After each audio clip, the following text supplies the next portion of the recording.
It's number 2 in the Aquarian series. You ready?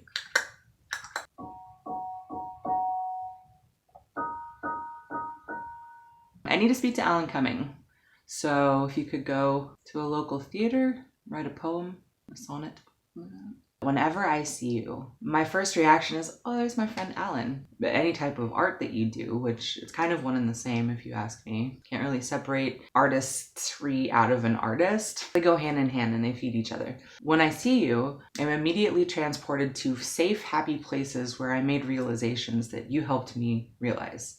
It was just like an explosion of Alan Cumming all of a sudden. As a teenager, I think I forgot that it was you. I forgot that Circle of Friends, GoldenEye, Emma, I forgot that all of those were the same person. That's how believable and versatile you are. I was watching DVD extras from Grumpier Old Men because I'm one of the cool kids.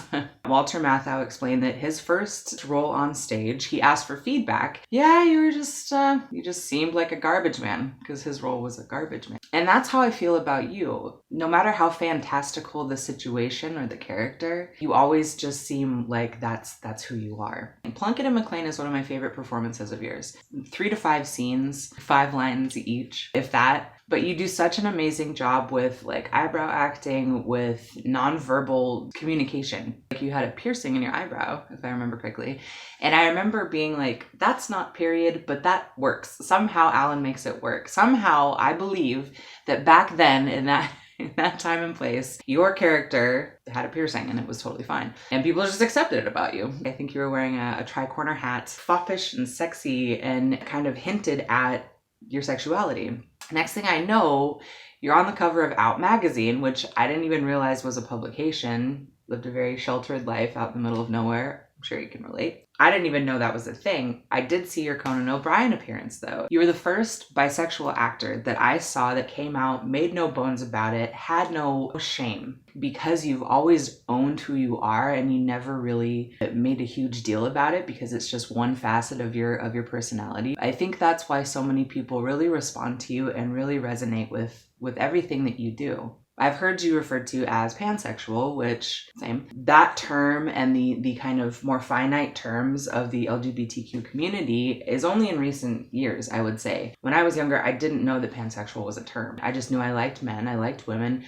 but mainly I just loved the person. I fell in love with the person. By you coming out the way that you did, in such a splashy way with kind of a whatever kind of attitude, it helped me to realize my own sexuality further. What a pioneer you are, and what a debt of gratitude we owe you, because you normalized a lot of things that were still very taboo. A sense of it's just part of who I am, to something that there is still a lot of stigma around. I can't thank you enough for that. From the first performance, I think I was intrigued. From the first time I heard you on an interview, twinkly kind of mischievous spirit that you had, that shines through in any performance. You're just so yourself. I knew of your stage work, had seen clips of it, which it's not the same as being there in person. I've never had the privilege of that. Love the cheer from the theater, same. And then I found Tommy's Tale. That book changed my life. I know it sounds silly.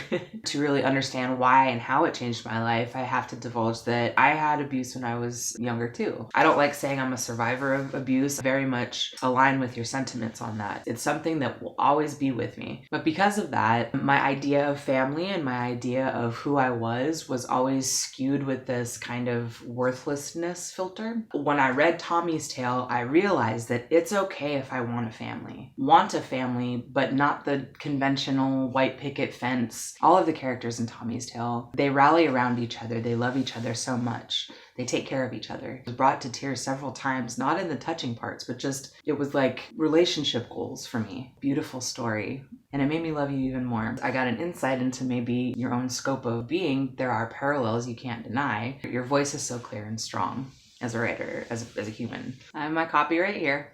I've had it about 5 times in my life because I'll give it to someone who I think needs it. Of course, they absolutely love it, so I tell them they can keep it. I read it every once in a while. I just love it. And then this book, Not My Father's Son, your first memoir. That book connected the dots and helped me realize why you feel like an old friend to me. It was really hard to read, as I'm sure anyone can attest. Things that you must have felt and how scared and alone you must have felt. And I can relate. People who have suffered abuse know each other when we see it, and we have a deep affinity for one another. That skill set, being able to manage your emotions, even from yourself, you had completely blocked out a lot of the things that you talked about in that novel. For good reason. You went into preservation mode, which a lot of us do, because you have to have such a strong management over everything that people that haven't really suffered abuse have no clue. They don't know what that's like.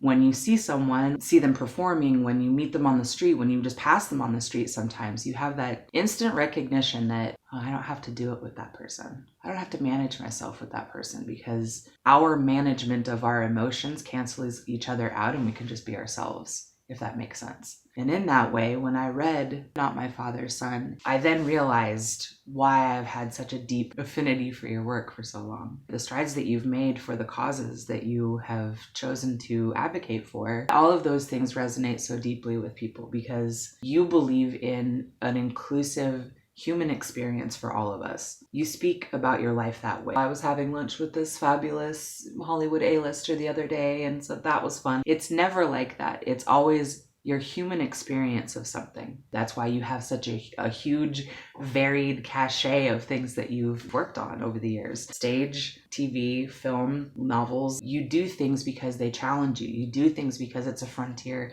that you can go seek. It's so tremendous and life-affirming and inspiring to see someone that challenges themselves like that. I can't thank you enough for the stigma erasing that you've done by sharing your experience. Thank you for sharing your experience so candidly with us. It helped a lot of people, myself included. It's hard to read, but I am in the practice of holding space for whomever is honest enough, has the balls enough to be honest with who they are. I will hold space for you. I loved Reefer Madness the musical. It stems from the scene where there's a girl slung over your shoulder. You guys are having a party, echoing the sentiment that reefer will ruin your life. It's like a gateway drug to hell, and all that. So it's very satirical, and I love that. Girl slung over your shoulders and you smack her on the butt. I was totally titillated by that because the choice that you made, the way that you slapped her butt. Oh, I see. Okay. So there's the other half of the bisexuality that I had come to know about you, but that I had never really seen that side of it, but I saw it then. As I've mentioned, the other milieu, can I say milieu? The other genres, the other, what the fuck is it called? Medium! The other mediums that you are a part of are all tremendous. Also love that you are a huge fan of photography. Same. There's something about photography that you can't explain with words. I guess that's where pictures worth 1,000 words comes from. Your photographs always have vulnerability about them, a signature Scottish irreverence. Everything that you take a picture of, it feels like it's a revelation into who you are as a human being. That's the sign of a good photographer, in my opinion. And I know you just do it because you love it. I love that you are a photographer as well. You were doing selfies before it was a thing, so hats off. You just seem like the kind of person that is completely anti-bullshit for no reason, but that you will wade through any volume of bullshit if it's for a good reason, if it's for a good cause. I feel like you don't mind doing the dirty work. You don't mind rolling up your sleeves and going on a press junket, telling the same stories 100 times. If it's going to reach someone and kind of change their perspective, that tirelessness and that professionalism has always really, really endeared you to me. Thank you for that. I just cherish your work. You're such a humanitarian, broader story, the teachable moments. You're a seal of approval artist. That whenever I see you, I say, oh, there's my friend Alan. In my heart, in my mind, it's like, oh, there he is. I just had to let you know that from the bottom of my heart, I truly cherish your spirit. The last interview that was the most recent, you said that you're going to be doing a dance showcase of some kind. That's so cool. You are still challenging yourself. You're still saying, hey, I don't really know how to do this, so let's give it a go. Learn something new. I loved watching in the interviews. At some point, there was a little bit of a spark and a little bit of a chemistry and a little bit of like, oh, I might tap that later vibe, whatever interviewer was there. I said aloud to myself, oh, gonna tap that later. Whether or not you did, it just seemed like that was entirely possible because of your little impish, devilish, puckish, I guess you could say, vibe and your energy, and that you are mischievous, but you're also a safe space. Whatever new horizon you push, I'm looking forward to that for you. So thank you. And if I'm ever in New York City, I would love to see New York City through your eyes, through your life experience, and hear stories. That would be awesome.